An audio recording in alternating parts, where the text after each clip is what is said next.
All right, well, hello and welcome, my friends. I'm Kodiak Broncos, and it's been a long time since this game was actually played, so I did get a decent amount of time to digest it. And yeah, overall, I'm here to talk about what we learned in the Broncos' 13-11 disgusting victory over the New York Jets. But before we get into it, I just want to say a couple things. First of all, leave a like if you enjoy, subscribe if you're not already. You can always wait till the end. Sorry if you see my light on my face change a little bit throughout the video. I am watching Sunday Night Football in the background, but yeah. Follow me on Twitter if you like what I have to say on here at Kodiak Broncos. Let's dive right into it. So, the first thing I want to say is that this was not the typical Broncos win over a bottom feeder that we're used to seeing. Okay, seems like ever since last year began, any time that we've played a team that we should beat, that's overmatched, that can't hold a candle to us coaching wise, talent wise, we usually beat the brakes off them.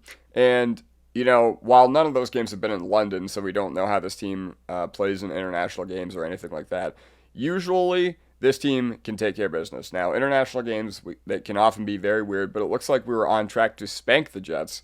The first quarter, I was like, wow, wheels up. All right. As soon as the defense bailed us out, and as soon as the offense started getting it together, I was like, all right, cool, this is going to be a blowout victory. But it just never ended up materializing that way, and the offense just went completely limp for the rest of the game. Now, I will kind of excuse the team because, international games can often be weird, but you're jet lagged. It's an unfamiliar environment, whatever. You're experiencing culture shock as well. And yes, while not all of that is an excuse for why they couldn't execute and why they played so badly, like, to be completely honest, it's just one of those things. Like, international games, they can often be very weird. We've seen it the past 2 weeks. Every game came down to the wire, so this is not like a unique experience, or this was a unique experience to the team, so I give them some grace there as well. Now, just be happy you got out of London with a W, no matter how it looked, okay? Would you have preferred for them to beat the brakes off the Jets? Yeah, and honestly, they should have won this game by multiple scores if they are as good as we were sold this team to be, but whatever. Let's just move on from it, and let's get home, and let's focus on the Giants next week.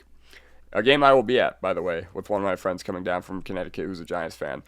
Two, the defense came up clutch today, which it did not versus Indy and the Chargers. I guess I should put an asterisk by this because against Indy, they did technically force a missed field goal, but throughout the game they got abused, so I can't really credit them for that if even had we won the game.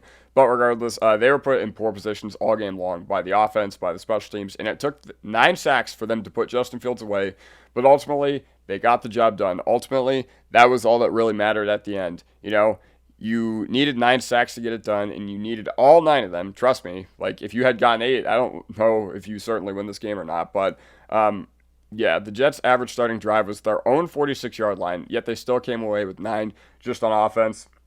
We had that safety against us, so that made 11 points. But also, this was a Jets offense that had been kind of good this year, okay? I know Justin Fields has looked absolutely lost as a processor for the most part throughout his NFL career, and I do not want that to get lost in our sauce, if you know what I mean. Like, I don't want that to be lost in the shuffle, because honestly, the Broncos, they did what they had to do. Like, the defense was absolutely outstanding today, consistently put in poor positions, but we saw a defense that continuously has beaten up on lesser teams over the past year and a half, and they continue that today.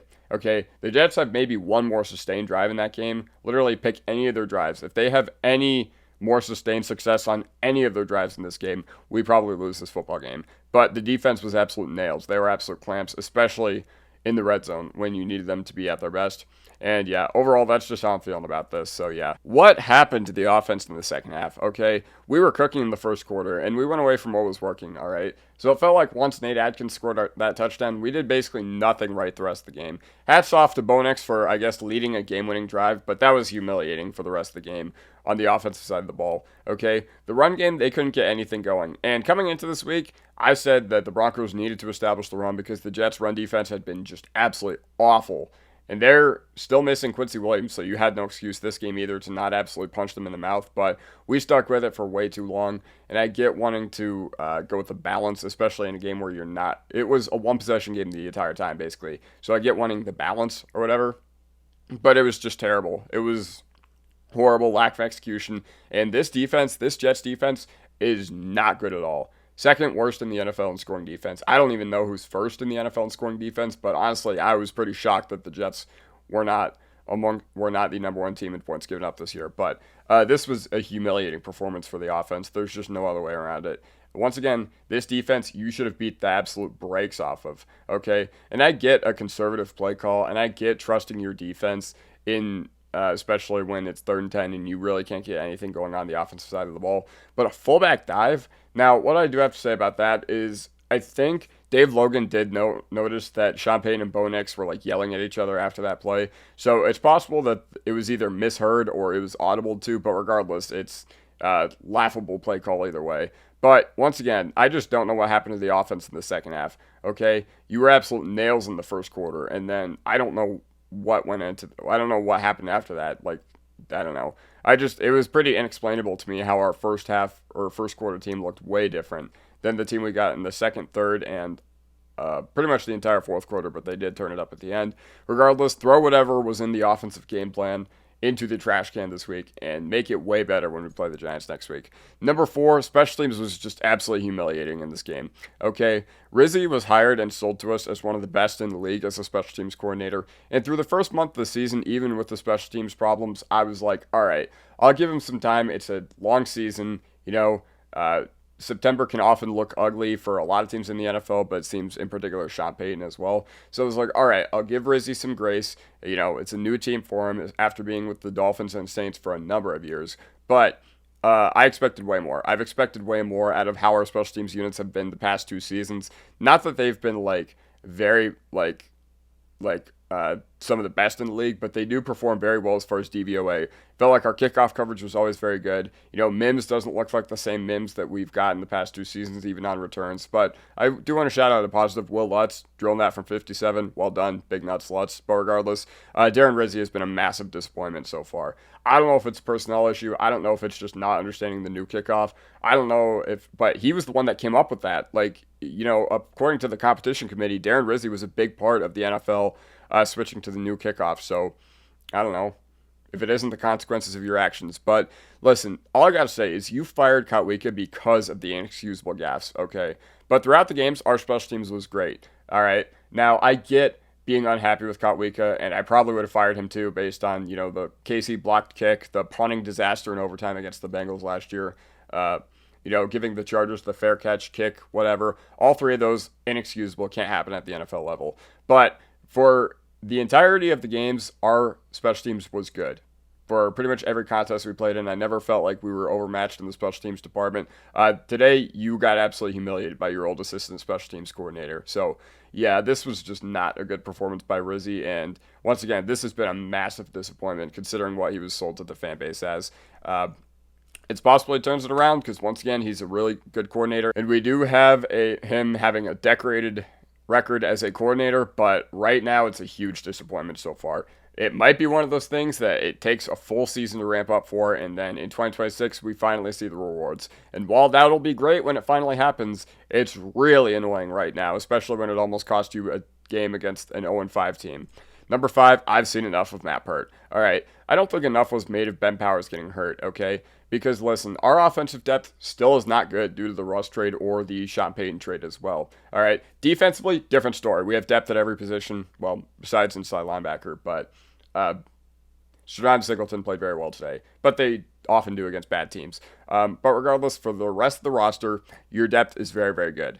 But the offensive depth is still not good. You have not invested a lot into the offense compared to the defense over the past few years, as far as drafting and developing or whatever. So, yeah, that's basically how I'm feeling about Matt Peart right now. There were 3 drives killed by him, making inexcusable penalties and missed blocks as well. And I was really skeptical coming into this week as to why he even got the first crack at left guard to begin with.